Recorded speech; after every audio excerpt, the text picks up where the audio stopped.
What's going on, everybody? Jacob Driver here. Thanks so much for watching this video. This is the first episode of a series that I am calling Neighborhood Growth Spotlight. In this series, I'm going to show you guys my process on assessing the growth and appreciation of a neighborhood and discuss why I think that's important to analyze. Our first spotlight will be on the Lake San Marcos Discovery Hills neighborhoods. I know they're technically two different neighborhoods, but they're so close together that I think for the purpose of this video, it made sense to lump them together.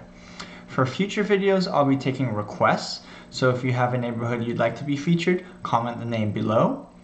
This is something that I do for all of my buyers that are looking to write an offer on a property, but I think the information in this video will be interesting to all current and potential homeowners. So without further ado, let's jump into today's Neighborhood Spotlight.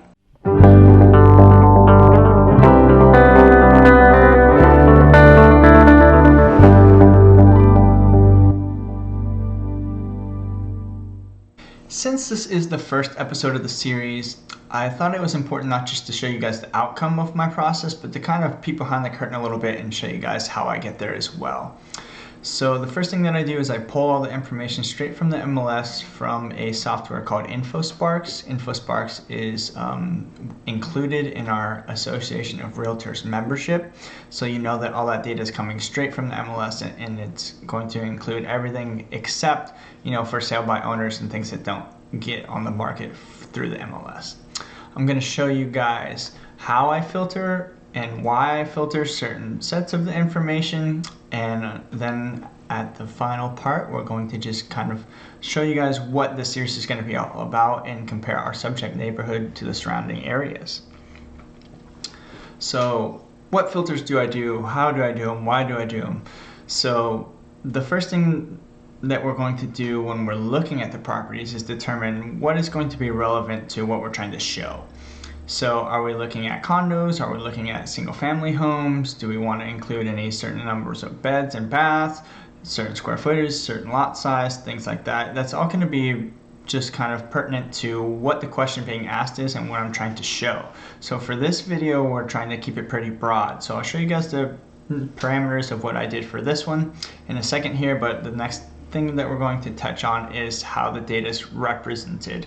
So depending on what I'm trying to show you guys, that's all going to change, obviously. So since this one we're showing the growth and how that is pertinent and changes from a neighborhood to the surrounding ones, we're going to be looking at the median sales price. I think that that is the best way of showing, what prices are doing in that area. I think the average can be kind of skewed a little by outliers. And since real estate is so cyclical, I don't really like to take the monthly data because as inventory kind of fluctuates, things change, and it doesn't really encompass everything if you just look at the monthly data. 12 months in a neighborhood this size that we're looking at, I think is going to be too much and might wash it out. I think 3 months is going to do a good job of showing, the cycles and the ebbs and flows of the real estate market in this area. Here I am going into InfoSparks and pulling the data that we're going to use for today. Got the Lake San Marcos, our spotlighted neighborhood, going into the zip code, the San Marcos city and the county. Here you can kind of see me messing with the settings to see what I think looks best with the data and how I think it's going to be represented the best. That's how I ended up on the 3 months and going with the median versus the average. And then I'm going to export that data and put it into the presentation. So the last thing that we're going to do before we look at the data itself is define our area of emphasis. So Lake San Marcos Discovery Hills, what does that mean? Where is that? So you can see here on the map, it's all this stuff highlighted in red surrounding the Lake San Marcos and Discovery Lake areas. They're all pretty close to one another. You could live closer to Lake San Marcos than Discovery Lake and still be in Discovery Hills. That's why I lumped them together for this video.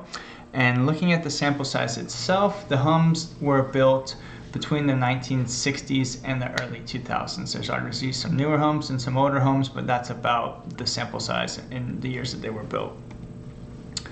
Now on to the data, and really the emphasis of this video and this series as well is answering the question, is this neighborhood a good investment as compared to those around it?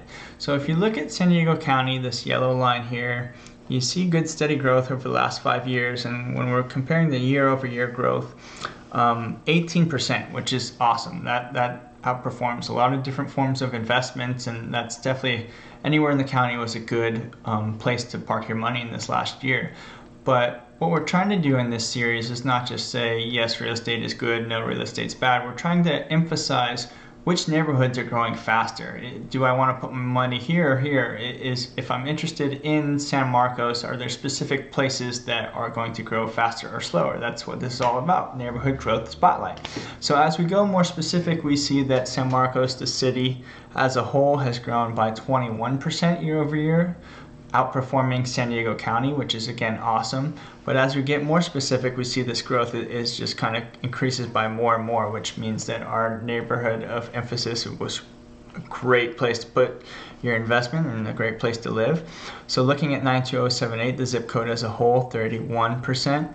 And looking at our spotlight neighborhoods, 37.8%. So if you bought a house in Lake San Marcos, Discovery Hills, a single family, you have almost doubled the county as far as growth goes. So that's really the whole purpose of this series, is just to spotlight different neighborhoods and how they've grown as compared to not only in their city, but the county itself, just to kind of give you a different look as to how the real estate market has changed in the past year, and really just kind of answer the question of, is this neighborhood a good investment? Thank you guys so much for watching this video. I hope you found it as interesting as I did. If you like this content, please leave a like. If you have a request for a future featured neighborhood, leave it below in the comments, and I look forward to seeing you all next week.